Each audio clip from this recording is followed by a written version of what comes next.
www.offthecorner.net. You're watching the F.A.C.T Project, and F.A.C.T is an acronym that stands for Fundamental African-Centered Thought. The goal here on the F.A.C.T Project is to convey some thoughts and some information to members of our community. We have joining us today, live from Benton Harbor, Michigan, the great Dr. Reverend Edward Pinkney. Good morning, Edward Pinkney. Thank you for joining us today, brother. Good morning to you, and thank you for having me. It's an honor and a privilege to be on your show. I'm excited. Okay, I'm excited. I'm excited. I'm excited. Now you're out of Benton Harbor, Michigan, and I see you on the television. You're all over the place, engaged in activism. As someone that's coming out of the church, why do you find it so necessary to be engaged in activism the way you do? Because one of the things that people don't know, Jesus was the greatest revolutionary there was in the world. He fought with government before anybody even thought about it. And people need to know you have to serve the people. You have to serve the community. It's all about the future of our children. That's where we have failed. We have failed to realize that, we got to build a foundation for our children to grow upon and establish themselves. And we have failed to do that because we're so busy thinking about ourselves rather than thinking about the future of our children. Yeah, now, Frederick Douglass years ago said, if there is no struggle, there is no progress. I add a layer to that and say, if there is no activism, there is no progress. And now, oppression is not normal. And oppression is not natural. Therefore, it's right to fight oppression. And I would add to that no oppression lasts forever. So you have to fight oppression by being engaged in activism. What are your thoughts? Well, I absolutely. You sit around and wait for somebody else to do. One thing we have became complacent now. What we want to do now, we want somebody else to do it. We want somebody else to get their neck cut off. Let me tell you this one quick story. I don't know whether you were going to talk about that. I was sent to prison. Oh, yeah. No, we're going to go there. We're going to go there, but go ahead. Okay. But the thing is, we have to make sure what we're doing is the right thing. A lot of time, it's not about you. You see, you got to move self out the way and deal with this situation. That's where we're losing. Everybody wants things to be about them. When it becomes about you, they can get rid of you. And the whole movement are in. And that's one of our failures that we fail to realize. Everything can't be about you. Everything can't be about money. And one of the things here, they always talk about, Black people can be bought and sold. You see, and that's what they create around here. They give you a few dollars and they want you to dance to their music. You become them. One of the things that happened was that Whirlpool Corporation came to me. We were picking in their plant, their office. They have a home office here. And the vice president saw us doing it. He comes out. He wanted to have a conversation with me. And I said, well, not until we get through picking in. You get off at 5, we get off at 5. and at 5 o'clock, if you want to have a conversation, we can do that. But not while we're working. So I goes and have a conversation with him at about 5:15, goes up to his office. And the first thing he asked me, what can I do for you? Well, there's nothing you can actually do for me, but you can do something for the community. He said, well, we can funnel money through your organization. I have a 501c. I said, well, how about jobs? Rather than give me money, why don't you give me 25 jobs? If you give me 25 jobs, I promise you I won't pick it. No more. Well, he said, I can't do that. But he can give you money. You see that? Yeah. So that's where you got to step to the plate and you can't be bought. If I would have took that money, I would be no good right now to do anything else. That's true. Because they would have labeled me. Yes. And they would have put the check on TV and everything. You see? Yeah. So I elected not to do it. I elected to tell them, give me 25 jobs for my community. 25 jobs. That's not a whole lot. No, it's not. but it's something that instead of giving me money, because I'm not taking the money. So I just threw that in there to show you, just give you an example. I got you. Now you mentioned the church, and I'm noticing that years ago the civil rights movement came out of the black church. So the church was the place where the boycotts were organized and the demonstrations everything was organized in the church, which is why the white supremacists and the Ku Klux Klan would set fire to the black church and burn them down, because this was the meeting place. Now, after they took out the great Dr. Martin Luther King on April 4th, 1968, the only thing I've seen come out of the black church since is mega preachers prosperity preachers and mega churches, neither of which is doing anything to transform the condition of black people. What are your thoughts on that? Well, one of the things, we allow them to get away with that. See, now we want to be entertained when we go to church. See, when you go to church now, if the preacher's not entertaining, he's not a good preacher. That's what they label him. But I'd rather teach than actually preach. Because I want you to, when you leave here, I want you to have some knowledge. I don't want to go out here hooping and hollering. Now, I came to New York to preach Ralph Porter's funeral.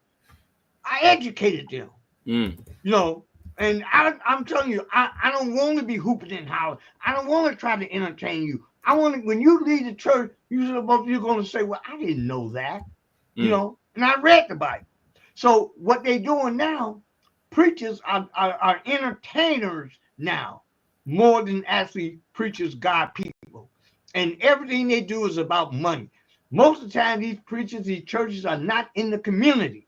You see, I came up with an idea here where we was going to box off certain blocks for every preacher. That would be their responsibility. And it sounded, I thought sure they was going to go for it. They said I was a madman. They said, you can, that don't make no sense. People should be able to go to any. I said, they kids still can go to your church, but you have an area where you control where your church is at. You see, if anything goes on in that area, you should be responsible person to go and deal with it. And that's, we lost. So then I became the enemy because now we come up with, because white folks didn't come up with it. You see, that was the difference. Black people believe white folks. Whatever a white person say, they read a newspaper, they think it's the truth. There's nothing but the truth. See, Donald Trump is a perfect example. You can't believe nothing white folks say. And I tell them this all the time. I don't believe nothing y'all say.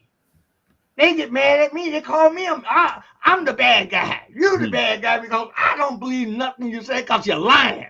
That's right. You're outright lying to the people. Tell the people the truth and let them decide what needs to be done. And we as black people, we got to get better. If we don't get better, then we're going to become extinct. If we don't understand what's happening today, there's going to be a problem. The churches better come together and educate the people inside the church. Teach them that what is going on is wrong. We won't call people out. If you call somebody out, you become the difficult person. You become the bad guy. Oh, he's this and he's that. Yeah, I'm all that because sometimes I talk about myself. That's how bad things get. Yeah. So you years ago, in I guess even before you started engaging in activism, and perhaps we come back to the church in a minute, but you met the great Dr. Martin Luther King many years ago. Oh, absolutely. Tell us that story. That story. My dad, he was a chemist, so he worked around white folks. Everything he did was around white folks, and I could never understand why when he come home, how he would be. He would just, in his thoughts, he know he got to go tomorrow and deal with these same white folks. So on this particular day, I got two brothers, one younger than me, one older. Well, I actually got three brothers, but the one that's older than me, the one younger than me, my dad told us that we was going to not go to school the next day. He said, y'all gonna say we're going to meet Martin Luther King. And he said, so we really, we were talking about it, we were reading about them. You know, my dad had us to read. He put papers out on the table for me and my brothers to read so we could understand who he is and what. We still didn't get the full impact of it. But here's what we got. They had a newspaper article about Martin Luther King that he was a devil from hell in Chicago. And all the preachers got together and said that they didn't want Martin Luther King to come to the city of Chicago. My dad was a deacon. They had some kind of deacon stuff that goes all over the country. Some, you know, like to have a convention. And my dad got with them and said, well, no, we're going to do it. But it took the women in the city of Chicago to bring Martin Luther King and make him comfortable. I'm telling you this. I can't say all the preachers because I think that would be the wrong thing to say. But let's say a majority of them that called themselves big time preachers sit down and said that they did not want Martin Luther King to come to the city of Chicago because he was a devil from hell. They said that. So now, when looking at the article, me and my two brothers, we was a little confused. You know, they said, well, he gave us the article, what he was saying. We read it. And he said, but this, my dad told, he said, this is the greatest man living today. He said, and I want y'all to go and just, if y'all don't do nothing else, just listen. If y'all don't like it, it's okay. But he said, here's the bonus. You don't have to go to school tomorrow. And so me and my two brothers, we was all fired up now, you know. So we went there. It was 2 blocks from my house on a street called Arlington and Pulaski Road. They had a big vacant lot. And Martin Luther King there, probably maybe about, I don't know, maybe 1,500 people showed up. We was in the lot and he was speaking. And my dad got a chance to holler at him, and he brought me and my two brothers over there when, you know, out, and it changed my whole life. You know, after that, I became a whole different person because we knew now that we had some great black people that could stand up and fight other people, and my dad wanted us to meet them. It was a golden opportunity to actually sit there and say hello to you. You know, we didn't get the significance of the whole thing until later, but it was a big meal. It was a big, big, big move. And I would never, ever forget it because it changed my life. You know, it changed my brother's life, and it changed my dad's life. Now, did meeting Martin Luther King inspire you to get involved in activism? Well, you know what it did? Because I really, at that moment, there wasn't a whole lot that I could do because I think I was 13, 14, I don't remember. But I had to continue going to school. But what it did, my history was we always stood up for each other, me and my brothers and the community. And things were different then. If somebody got arrested, we lived right behind the police department too. And my dad would go get them out of jail and didn't have to put no money up. You know, like now you got to have bond and stuff like that. But then you didn't need no money. You could get somebody out of jail for not murder, but attacking somebody even with a knife by signature.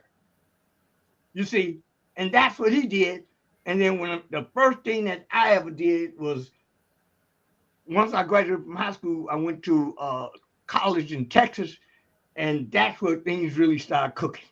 You know, that's when things started happening. That's when I became who I am. And that's how I was known there, even on campus, as one of the greatest individuals that ever lived in not only the city of Chicago, but also in Texas. Yeah. Now, when Martin Luther King Day comes around, they kind of limit him to 5 words. I have a dream, and just limit him to being a dreamer. Was Dr. Martin Luther King a revolutionary, in your opinion?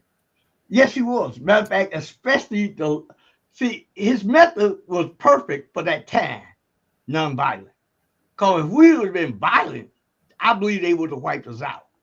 We didn't have the weapons. We wasn't mentally prepared to go to war with them at that time. So nonviolent, and the world could see how they were putting the dogs on us. See, that was important. You see, when the rest of the world saw who these people really are, They don't want the world to think that they're such terrible people. They want the world to think that black people are the terrible people. You know, I had a friend in Denmark who called me about 2 weeks ago, and he told me, because I had set up a boycott, a Whirlpool international boycott, a Whirlpool corporation, and he called me, but he said, "Look," he said, I see what they doing." He said, "I know you. I know that you care about the people." He said, "But they want people to think that black people are the worst people." And Denmark, they probably got 15 black people in the whole country, But he was saying that what you're doing is so remarkable because you're making people aware of a bigger problem, and it's a bigger problem whether we want to face it or not, And I think about, and you know what, Martin Luther King. Did you ever read the book The Death of a King? You got to read that book. That was Tavis Smiley's book. Right, Tavis Smiley. You got to read it because it changed his life 100%.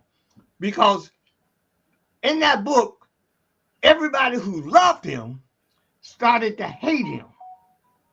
You see, they wanted him to lead. That's why he had to die, because he changed his whole routine. Now he wants the water in, and his language started changing and started being more aggressive.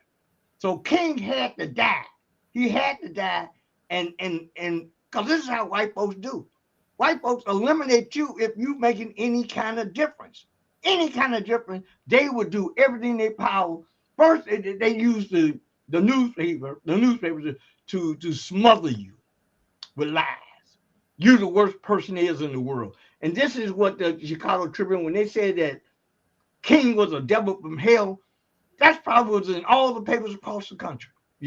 I don't know. I was in Chicago. I was too young to know. But my dad gave me an article. I just thought about it.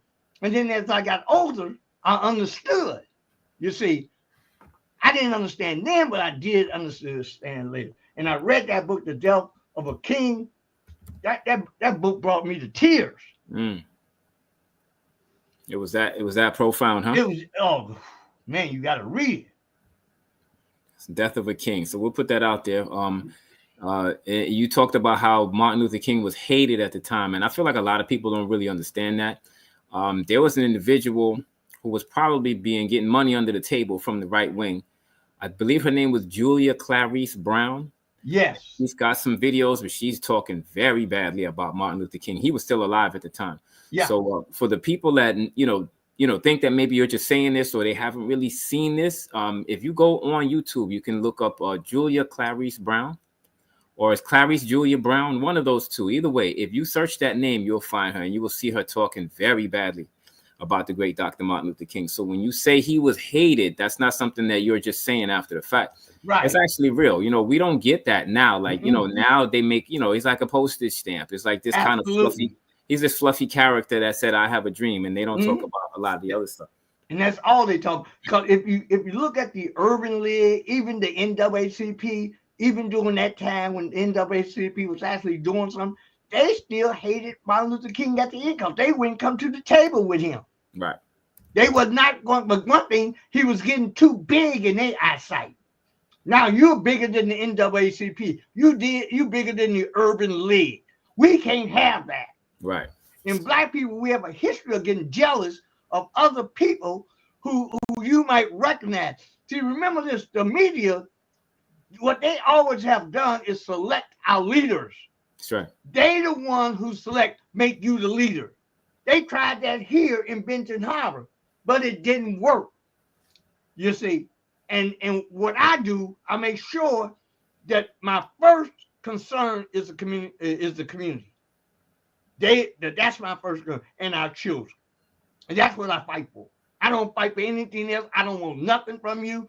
I'm not a wealthy person. I'm comfortable, but I am who I am. And you don't see me. I'm not out here begging for money. I don't want people, and the worst thing you can ever do is apply for these grants, and then they plotting behind your back to find a way to pin your ears back. Yeah.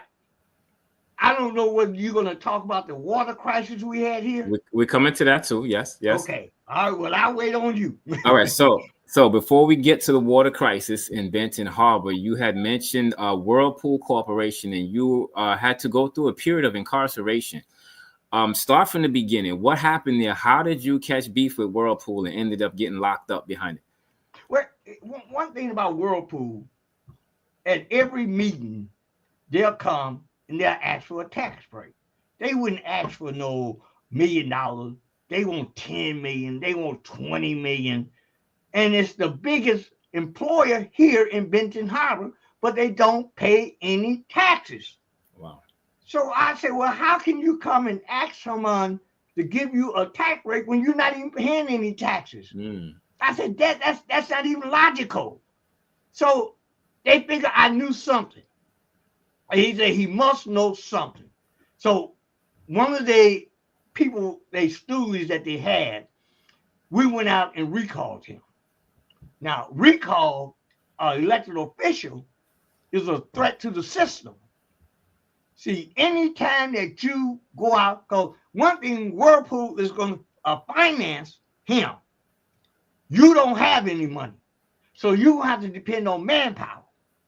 And it was a powerful thing because we put that recall on there, got the language approved, and then we went and got the signatures, got us prepared for the election. And that's when they went out. They went in kicking people's doors in because they signed the petition, putting them on the floor buck naked. And what they did to them, they were sending a message not only to them, but to me and the community that we're coming after you. Anytime you cross that line, we are coming. So brace yourself for it. And that's why they selected the right man, me. When they selected me, bring it on. If you got something for me, bring it on. Because I got something for you. And the thing was, they accused me of being in possession of an absentee ballot. Well, they knew it wasn't true. But if black folks do things for money, once again, they got 4 people to say that they gave me their absentee ballot.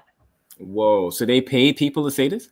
Yes. Wow. One of the people's daughter was involved in a kidnapping. So instead of sending her to prison, now she kidnapped somebody, tied them up, threatened them. I'm in possession of an absentee ballot. In order for her not to, they're not going to send her to prison for this violent act, but they're going to send me to prison for absentee ballot. Do that make any sense at all? Yeah, so they convinced her to sell out. Right. So everybody who they didn't give money to, it was a criminal case. So they found me guilty of being in possession of an absentee ballot. They gave me probation. And at that time, they couldn't, that's the most they can give me. They gave me 5 years probation. I said, okay. So I wrote an article in the People Tribune. And I quoted Deuteronomy 28, starting with the 15th chapter, which simply says, if you do not hearken unto the voice of the Lord thy God, all these things will come upon you. And by me doing that, the judge said it was a threat on his life. It was a threat on his wife's life. It was a threat on his children's life. It was a threat. So they sent me to prison. They gave me 3 years, 3 to 10 in prison. And after serving probably almost a year, the Court of Appeals gave me appeal bond and sent me home. Like I said, sometimes you have to go. You have to be the person. And I was willing to go at that time to deal with the problem, to address the problem, so my people can understand what they're doing. So I write the article, and the judge threat said that it was a threat on his life, his wife, his children. He said it was a threat on everybody, like, you know. And I'm listening to him. You know, I'm in the courtroom. They turned it over to another judge. He sentenced me to 3 to 10 years. They let me go home after I think I was in there almost a year, from Christmas to Christmas. I got out before Christmas, and they you know they ruled that this doesn't really make a whole lot of sense, you know. And 6 months later, they overturned it and said that this is definitely not a threat. You know, it's definitely not a threat, and released me. Uh, from then, but at that time, everybody, Minister Louis Farrakhan, became my ally and friend. What he did, he would come visit when I got out. He would come sit with me at my kitchen table, and we'll talk 6, 7 hours. You know, we just going back and forth. And what it did, it gave me strength. See, this is what people didn't understand. Sometimes you have to go and be uncomfortable in order to get comfortable. You see? And by him coming and visiting me and the newspaper, they had me on the front page for about 3 weeks straight, on the front page of the newspaper. You know, it was in Detroit, it was in Chicago. They had a picture of me and man threatened judge whole family. He's going. We don't know what he might do. You know, he might do anything. So keep a close watch on him. You know, they had me under surveillance. You know, they had the FBI. They had all these people. You know, just watching my movement. But I'm that guy. My level of concentration is on the community. It ain't I don't go out here and do stuff. You know, just I ain't gonna rob nobody. I ain't gonna deal with drugs. I ain't gonna deal with none of this stuff. I'm gonna deal with my community. So this broke their heart. The court ruled that there was no such incident. That there was no threat on this judge's life, and it broke the newspaper heart. Rather than them telling the truth that Pinkney was right all the time, instead they said it was a technicality. And you know how white folks they do things. See, and then black people can't read between the lines. They don't understand it because they never been through something like this. Black people, to tell them that you're going to jail, that'll separate you and most black people. You see, it's a possibility you can go to jail. It's going to separate you and that person, because we're intimidated by jail, and we shouldn't be, because somebody got to take a bullet for the cause. You see, and that's what I was trying to teach people. It's okay. Tackle me. Let me deal with it. I can handle it. Bring it on if you got something for me. And it scared them to death. They never met a black person like that.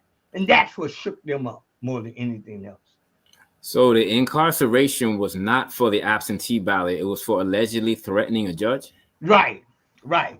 Okay. And so, but it was I was on probation. So what they did, they used that rather than say it's a new crime. Well, they wanted to make it a new crime, but they couldn't. They said, well, they tried that, but they said that won't carry. And they knew the other one wouldn't carry. But by the time I get it overturned, I probably would have served the whole 3 years if I hadn't got the appeal bond. Okay. So while you were incarcerated now, you taught math to some of the fellow inmates. What can you tell us about that? Well, that's the second time I was incarcerated. Oh, okay. I thought it was the first. Okay, so the continue. First time, explain. We did like in prison, we did a food shutdown. That was my first time. Okay, what does that mean? A food shutdown? What is that? Nobody goes to the cafeteria. If we go to the cafeteria, we don't. Here's what the first time what I did. When I first got to prison, the Moles was the biggest group there. They the Muslim group, but they're not with Farrakhan. They have their own stuff. And they're more like a gang, you see. But it was the Moles was big. They was the biggest there. And the Grand Sheik, when I got off the bus, the Grand Sheik was there waiting on me. He already knew I was coming. So what he did, they got my luggage, they got everything that I had, They took it to, to where they can check it out and stuff like that. And he told me, he said, well, what are you going to do to help us here in prison? Now, I didn't understand the problem. At first, I didn't know what the problem was. I said, well, let's talk about it once I get settled. So once I got settled later on that day, he told me we got a major problem because it was Ojibwe up in Michigan. It's close to Wisconsin and Minnesota. And it's about as racist as you can get. And I was getting a lot of media attention. I mean, it was coming from everywhere, Also ran for not state rep, a U.S. representative while I was in there. See, I was running as the U.S. state representative from St. Joe, Benton Harbor area, and that got me recognition. That put the pressure on them for them not to do anything stupid to me.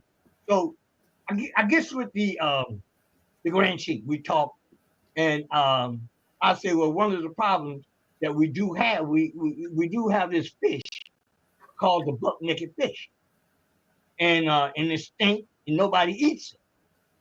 And I said, well, that's what we attack. We attack that because there's nobody going to eat it. It'll show unity. All you have, you come out with your full uniform on. That scares them when you got that because that means you're organized. You see. So what we did, I went and talked to the Aryan Nation brothers. Now, this Aryan Nation brother had never talked to a black guy. He said in the 10 years he was there. That's what he told me. And I approached him. And when I approached him, he said, well, you know that I don't talk to black people. I said, I understand that. But we got a problem. Not I, we. And we like for you to participate. And I told him this. I said, you don't have to like me. I'm not trying to win no popularity contest.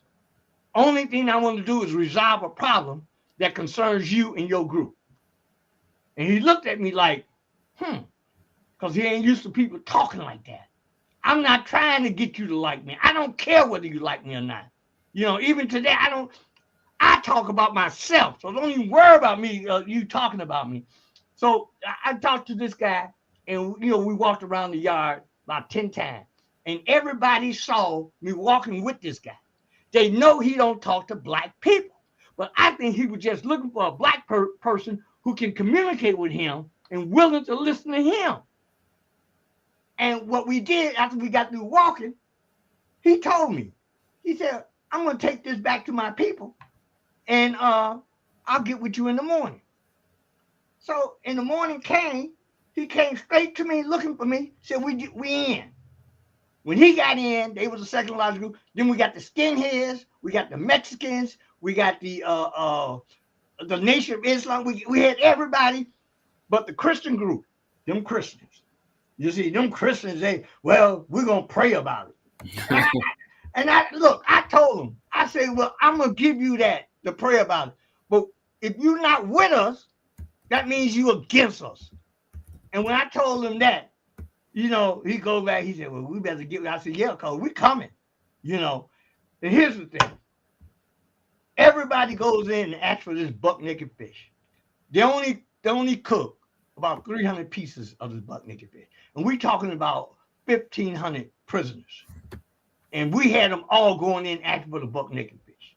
When they ran out, they panicked. They called the warden. They had the police around. It was on a Saturday. And everybody was nervous because they didn't know, and we was in our full uniform. You normally, don't wear your full, that's in the summertime. And when we got there, once we did that, it changed the whole prison from that day on. Because now they see that they was organized. They came and got me and wrote me out. But they couldn't think I couldn't put that together in 2 weeks. Nobody could have put that together in 2 weeks the way we had it organized. And once we put that together, they said somebody came here and disrupted the whole prison system. And they rode my butt out of there. They shackled me up. They had me, they got me all cut sideways, but it was good. Because what it did is show people inside the prison what you can do if you learn to work together. You don't have to fight with each other. The Aryan nations, and here's the funny thing about the guy from the Aryan nation. When I got out of prison, and he got out of prison, he would call me. You know, I said that he was just look. I tease him all the time. I said I thought I was gonna have to knock your big butt out. So I said, but I see you came over to my side, so I let you go. And we didn't know we'll laugh about that. But the point is, you can do a lot if you sit down and work together with each other. One thing I won't work with is a sample. I won't do it. We're going to talk about the Sambo in a minute. How did the prison know it was you that organized the demonstration? Well, here's what they have people that leak stuff out. Probably was a Christian, I would say, went and told them that I was getting, and that's a bad number. You see, when you inciting a riot inside the prison, that's a bad number. You get locked down for that. Ain't no coming home. But I was willing to help these guys, and from then on, they did not serve the buck naked fish. They did not serve whatever was going on. They saw that these guys were together, the Aryan nation and the Moles and the nation, all of them was talking. They don't want you that like that. They want y'all fighting with each other. You see, and what I did, I went in there and broke all the rules. You cannot bring these people together for any reason.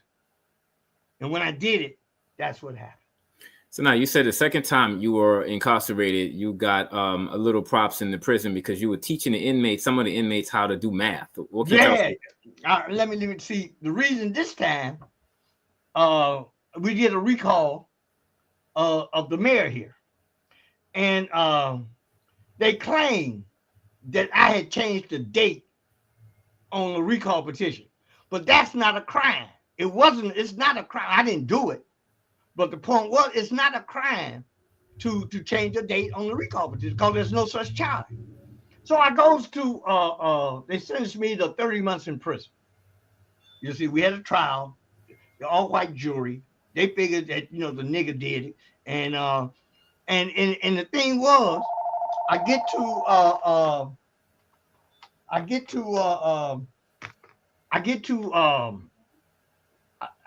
to prison. They sent me way up north, almost to Ojibwe, but the other way, because they didn't want me to have no communication with none, people, because up there were mostly white people where they sent me. You see, there's very few, it's probably 90% of the people that was in prison was white. So they said that might be a safe prison to send me to. So I'm in there. We had all these young black kids. That's all the kids were probably under 24 years of age. And they used to control the TV. And they get up 6 o'clock in the morning and control the TV. And they control whoever does it, they didn't do nothing wrong. That's not wrong. Whoever get the remote is in charge of the TV. And these guys get up early, they have a system. They work their system, and if they don't get the system, they get on their butt. And they will get the remote and they control the TV all day. So I'm back there and reading my Bible, minding my own business. I ain't paying no attention to it. You can hear it, but you don't hear it. And I'm reading the Bible. Then one of the leader came up to me. He asked me would I help him with his math. Now, I don't know what would make him think that I was going to help him with his math. And, they playing all that old rap, and they have the TV blast and everything. And at first, I was going to reject him. Then I said to myself, no, this is one of the things that you always want to help young folks. So I said, I tell you what, I will help you. But it's the first time that you're late, you're not here at 6 o'clock in the morning, sitting at this table, it's over. I told him. He looked, I said, is that a deal? He said, yeah, that's a deal. He was, for about 2 weeks, he came, he'd be on time. And then it started other people coming, helping them with their math, helping them with whatever they needed to have done, teaching them, educating them about history and how Martin Luther King and all these other people, Malcolm X, and I would have a Sunday service they would come to the Sunday service. So here's the deal. They became our protectors because these guys were trying to get me. They were trying to figure out a way, how were they going to get me? When I leave out, we always had 2 people guarding my room. And these guys was getting educated like never before. So out of the 16 people that came and sat at that table, and I taught them math, listen to this. 12 of the 16 got their GED. And I was teaching them that now I want y'all to become electricians, plumbers, carpenters, pipe fitters, bricklayers. This is what I want y'all to do.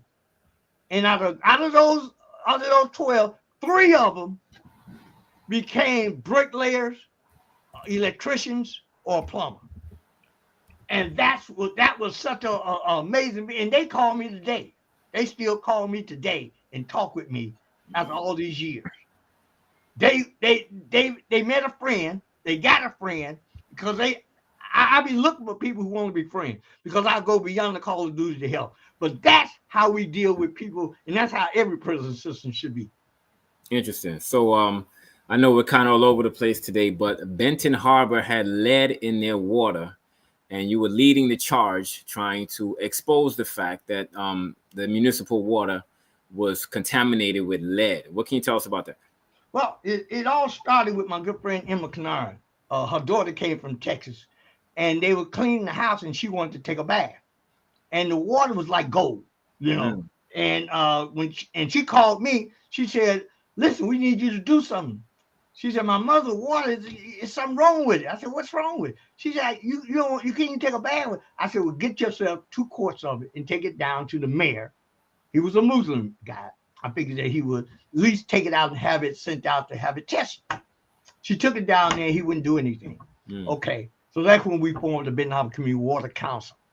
And our job was to make sure that not just her, but other people in the city, because this lead affects our children too.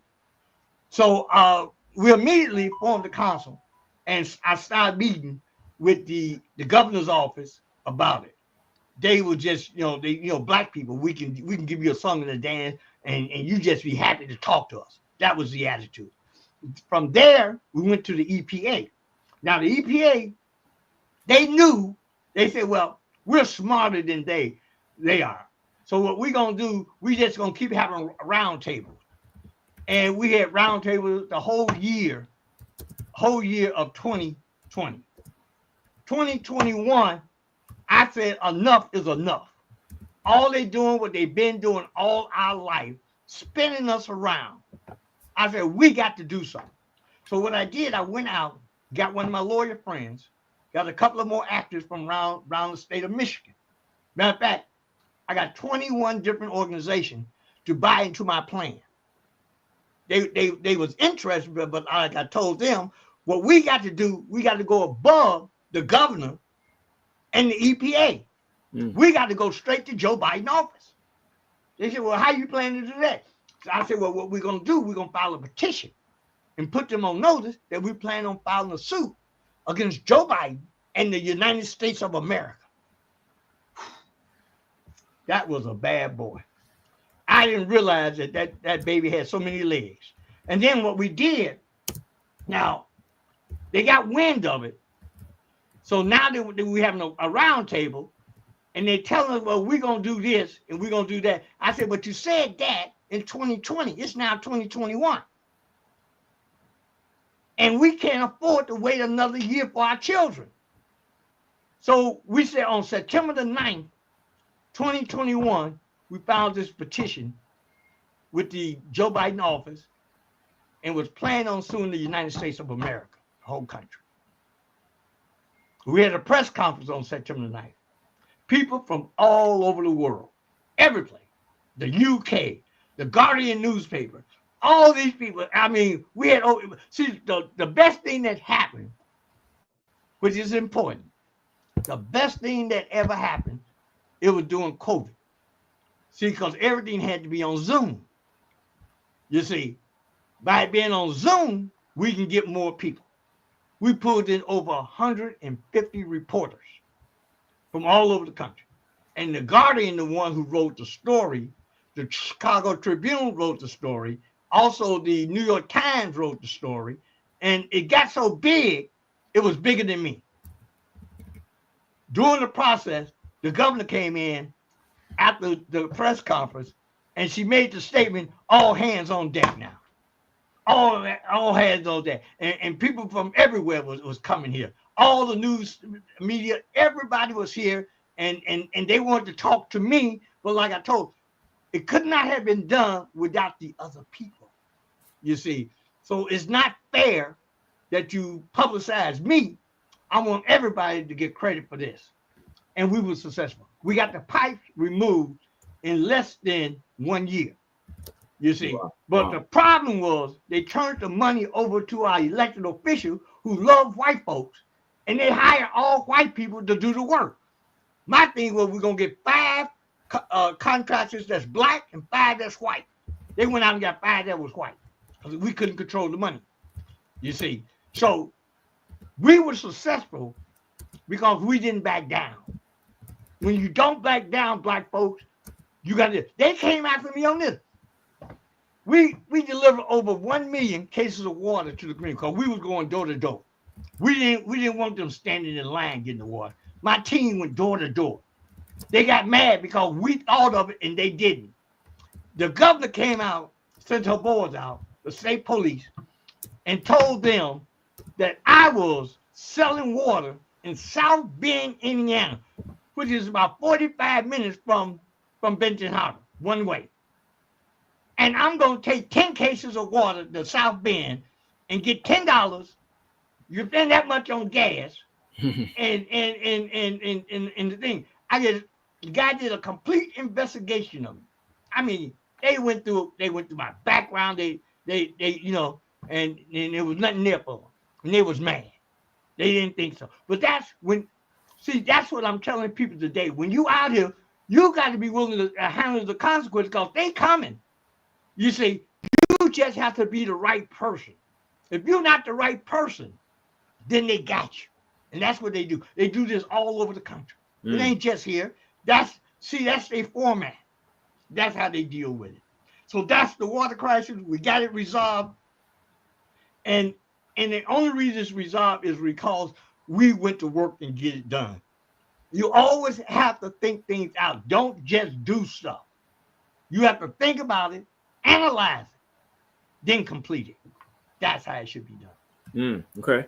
Now, they need you over there in Flint.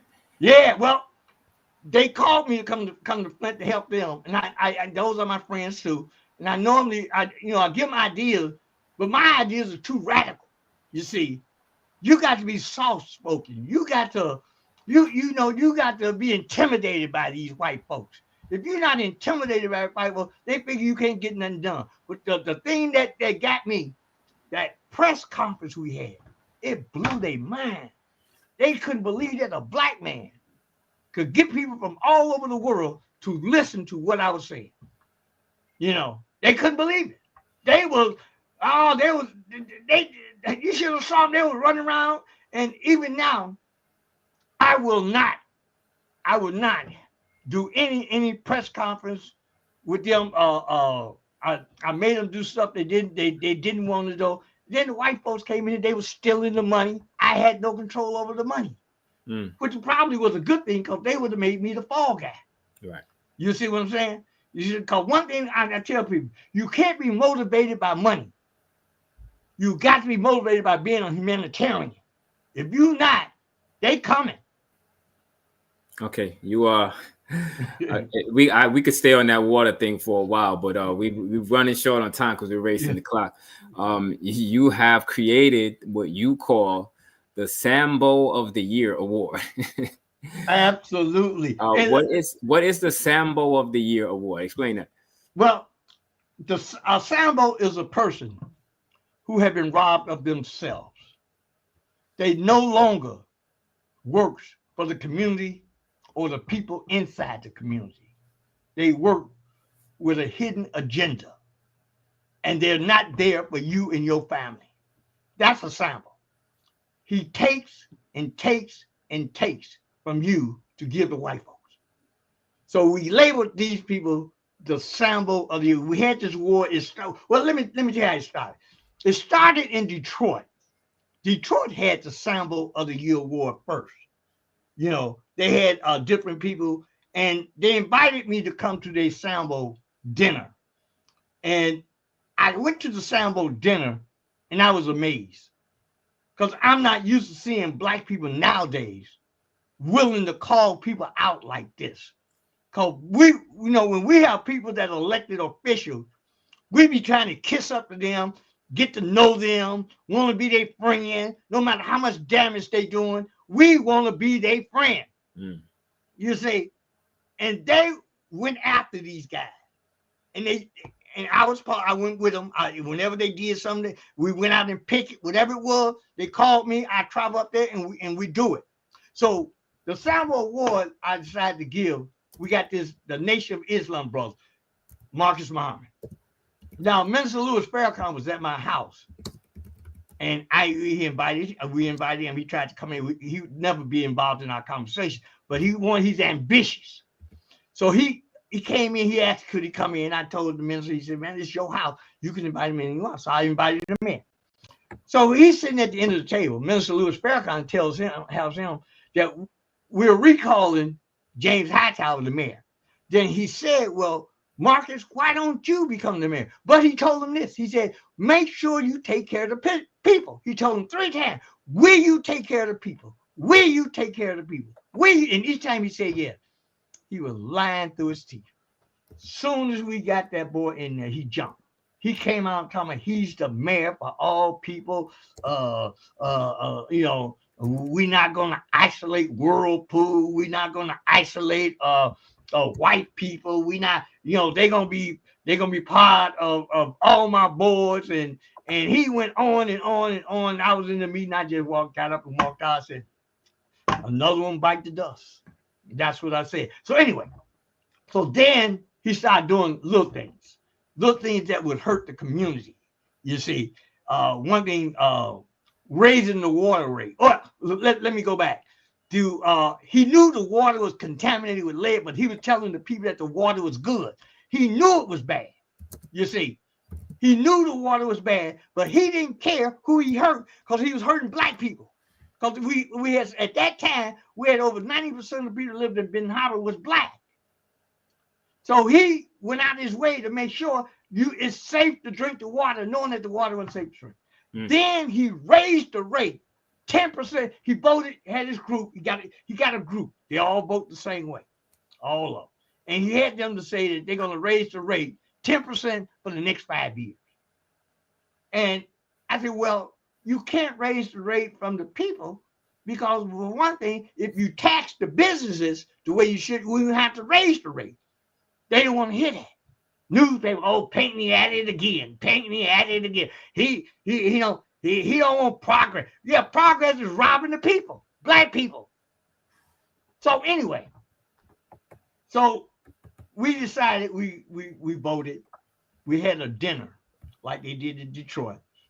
And we gave out, I wish I had a picture of it, the Sambo Award. And Marcus Muhammad won it easily.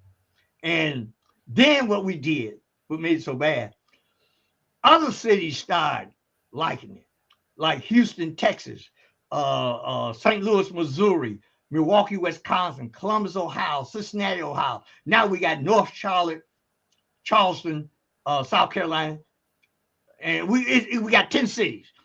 But now we have the Super Bowl assembled.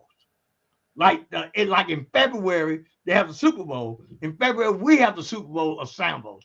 And we go up against all these other people. We get people to vote. You vote by emailing.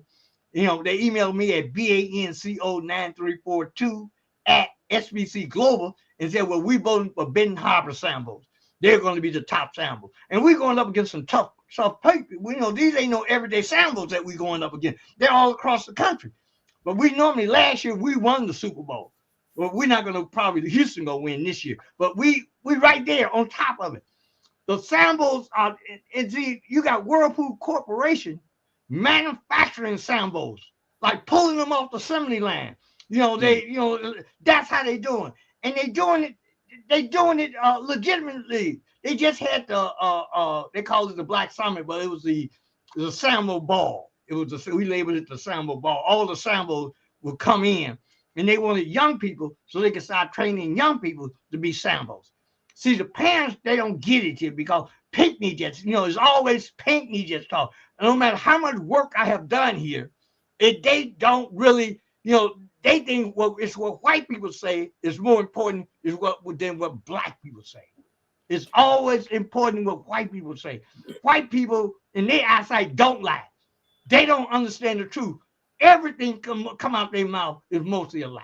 You just have to fight your way through it as a black person. Until we're able to do that, we're going to continue doing the same thing over and over again. Look, all the hell that we've been through for over 450 years, the trauma, the mistreatment, the hanging, the raping, and we sit back and want to be like them. You got to be living in another world. There's no way possible that I would want to go. I don't even want them at my house. That's how I tell them. They always want to talk. They come down to my church. They come and talk. They want to hold a conversation. I tell them in a minute. I say, hey, I'm not for it. I say, if you vote for Trump, don't never come talk to me. So I'm not talking to a Sambo, and I'm not talking to a Trump supporter. I'm not doing it. Okay, now, Reverend Pinkney, you managed to mention the Super Bowl. Snoop Dogg and Nelly and some other rappers performed at the inauguration of the Tangerine Tyrant in the White House. Would they be candidates for Sambo of the Year? Absolutely. Absolutely. Okay. Matter of fact, I've been on them like white on rice. And they look, I said they got to be considered because look, Rick Ross came here. They brought him here. Whirlpool did. So he could entertain. He came here with all these naked women. And I told them, I said, look, people, we got to be different. We boycotted the event, you see. But, other people say, oh, it's free. I'm going. I said, well, that's up to you. I can't stop you. And I'm not going to try. I'm just going to tell you, you probably going to end up regretting it some kind of way.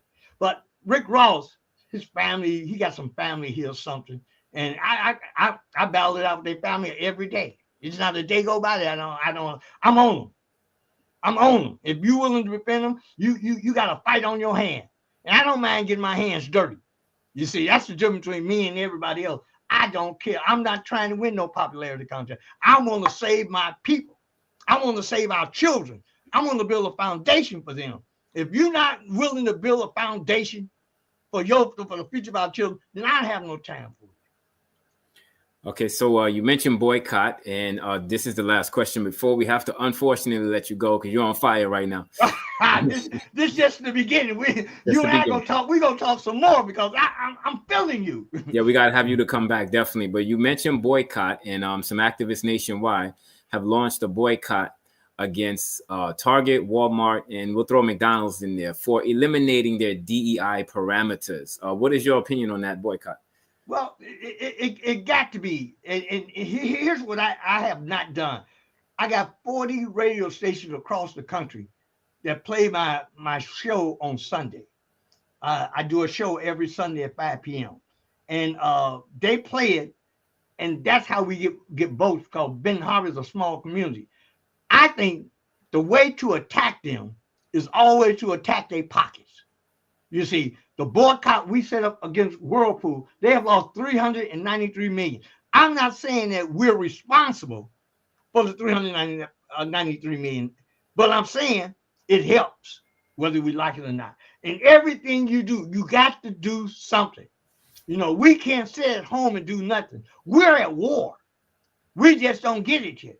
We're just not fighting this war, but we are at war against all these people that continue to do the same thing over and over again against black people. We're 50 million strong. There's no excuse for the way we be mistreated. Absolutely, I agree. And Reverend Pinkney, we got to let you go, but next time you come back, you're going to have to explain to us how you blew the whistle on the mayor. That's another conversation. Here's what I'm saying. We getting ready to recall him. We go to the meeting on Wednesday. We recalling the mayor, this mayor again. So we're expecting fireworks. Always when you disrupt a system, there's always going to be something. Yeah. So Edward Pinkney, how do people follow you? What is the websites? You can go to here's what you do. Number one, you can email me at banco9342@sbcglobal.net or call me at 269-369-8257. Call me, call me, call me. Okay, say the email again slowly. BANCO 9342 at sbcglobal.net. Okay, so global.net. I'm trying to put this in the chat because Yeah. it seems there's some people in the chat that might want to follow you after seeing you speak today, brother. Well, all I can tell you is going down. And I'm Okay. not taking no prisoners. I like But I that. can't afford to feed them.